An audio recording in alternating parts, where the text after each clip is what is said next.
we are from Team Aaron and we are in the series of lectures of the HTML. Learn easy way to learn HTML. And in this video we are going into the deeper concepts of the HTML5 as you have seen the introduction to the HTML5 in our previous videos. So in this video we'll be going into the HTML5 core concepts like the canvas, SV, and in the forthcoming videos we'll be going to SVG and APIs. So in this video let me demonstrate you what are meant by canvas in HTML5. So in the definition point of view, canvas is used to draw the graphics in our website.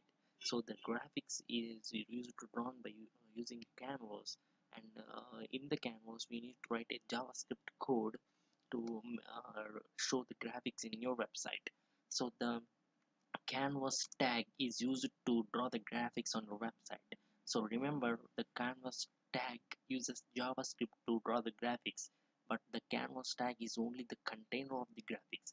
Suppose you want to display a graphic in your website. So in order to place the graphic in the website, you need a container to hold the graphics. So that container is provided by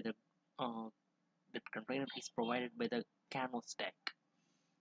So let me I will declare the doc type as HTML since it's HTML5, and open and close the HTML tag, and let me open the body tag, and inside the body tag let me write the container of the graphics, that is the canvas tag, canvas, and let me specify a particular ID for this canvas.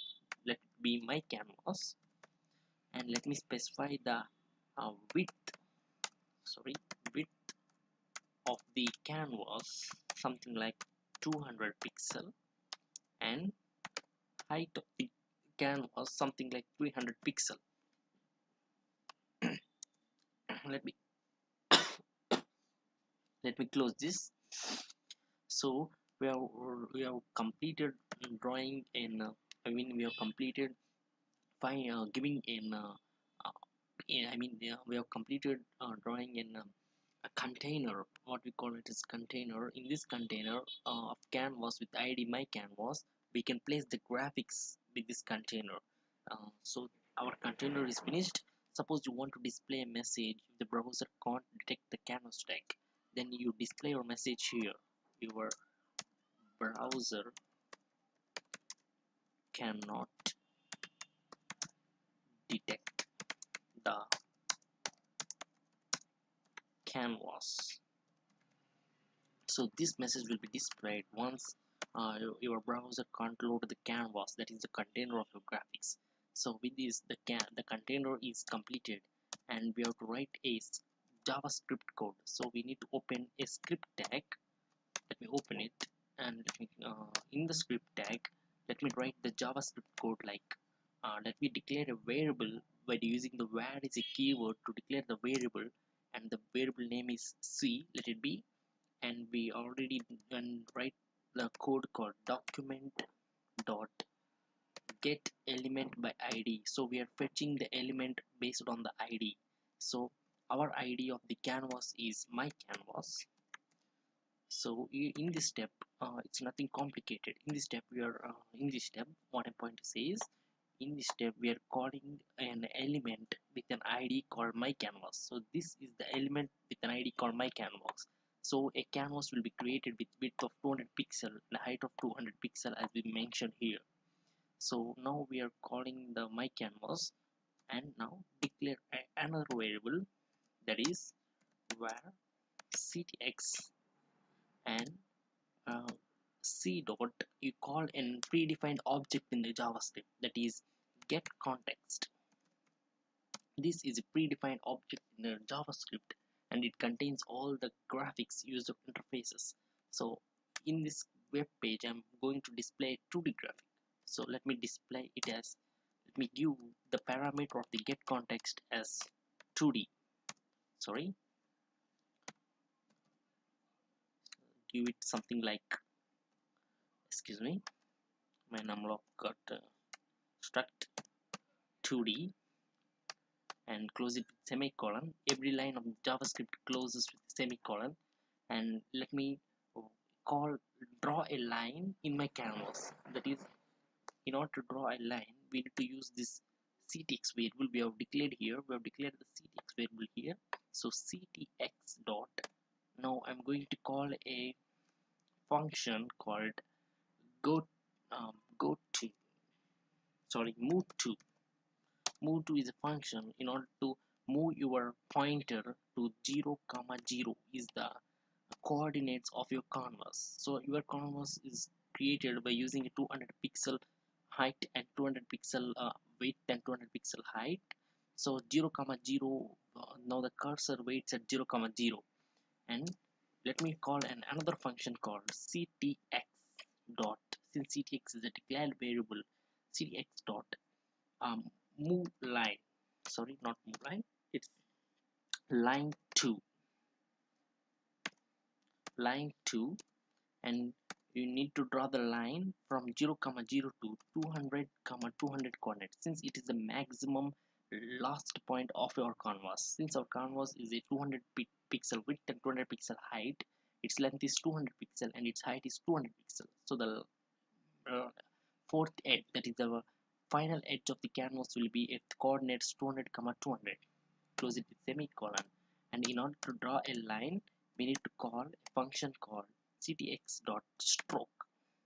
Stroke is a function that useful to draw anything with the specified coordinates. So our coordinates are specified, and let me save this, and here you can see we got a line from our canvas is created. This is the 200 pixel height and 200 pixel width, this, and here is the 0 comma 0, and here is the 200 comma 200. From 0 comma 0 to, we have drawn a line to 200 comma 200.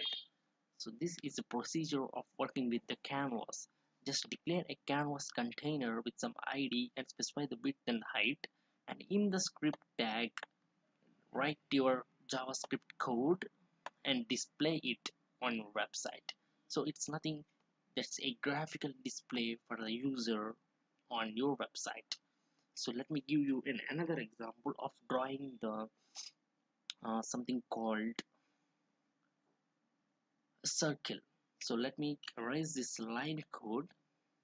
The two steps in this code is common for everything, because the first step is calling the id. So since I'm not changing the canvas id and the canvas container, so I'm not erasing this. And the next one is calling the get context object. That's nothing but it's a predefined object in javascript, and we are declaring a 2D parameter since our graphics is the 2D one. So I'm not erasing those two steps, and the next steps are erased and writing, developing a new code to draw a circle. If we save this, you can see the line has disappeared. And for circle we need two methods called ctx dot begin path, and the begin path has no parameters, and ctx dot arc, and arc has some parameters like the center point radius x and y coordinates 45 and 50.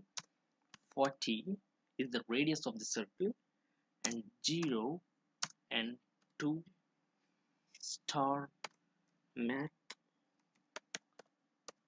math dot pi. Let me explain you what is this. So this is the x and y, these two are the x and y coordinates of the center of the circle inside our canvas of width 200 and 200 height, and this is the radius of the circle, and this is the slant angle, and this is the end angle. I mean, this is the start angle and this is the end angle. The start angle is default 0 for a circle, and the end angle is default 2 into math.pi. Let me save this.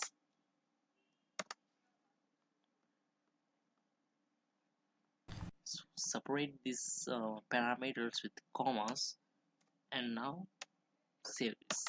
Here you can see the circle.